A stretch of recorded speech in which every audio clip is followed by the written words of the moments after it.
A Padova è stata costruita questa unità unica, ovvero un laboratorio di diagnosi di preimpianto. È stata costruita, è stata finanziata con fondi regionali e fondi PNRR, e addirittura ci sono i macchinari dentro, è tutto pronto, manca solo il là per farla partire. Una necessità unica, perché abbiamo sentito oggi l'esperienza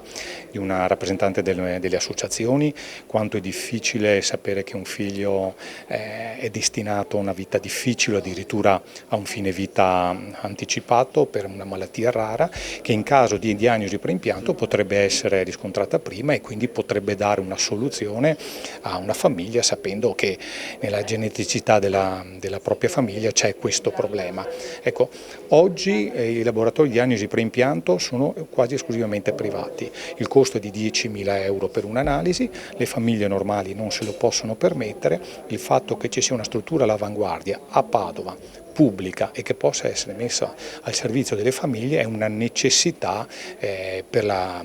sanità veneta, è una necessità per le famiglie, è una necessità per una regione che ovviamente si pregia di essere all'avanguardia in tutto il sistema sanitario. L'associazione è nata in seguito alla perdita di mia bimba Stella,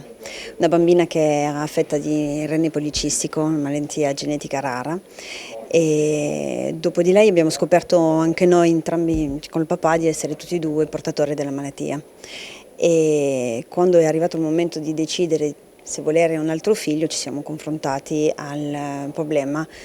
che noi siamo portatori di questa malattia, quindi avevamo il rischio di rivivere una perdita e a questo punto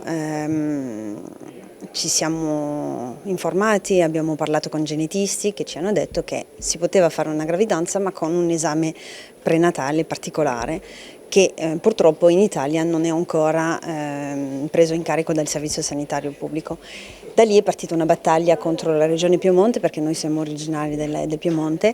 e abbiamo fatto causa alla Regione per cercare di avere questo diritto alla famiglia che ci spetta a tutti. Dal 2015 è anche una sentenza costituzionale, quindi abbiamo diritto a questo esame, però lo Stato ancora non lo passa. Da lì è partita la battaglia. Abbiamo fatto cause in Piemonte, in Lombardia, abbiamo fatto passare anche in Lombardia, abbiamo fatto causa anche al Veneto e adesso diciamo che questo esame comincia a essere preso un po' più in considerazione, quindi siamo un po' meno presenti nei tribunali, ma cerchiamo di dare voce e di aiutare i pazienti a avere una strada per realizzare il loro sogno di famiglia.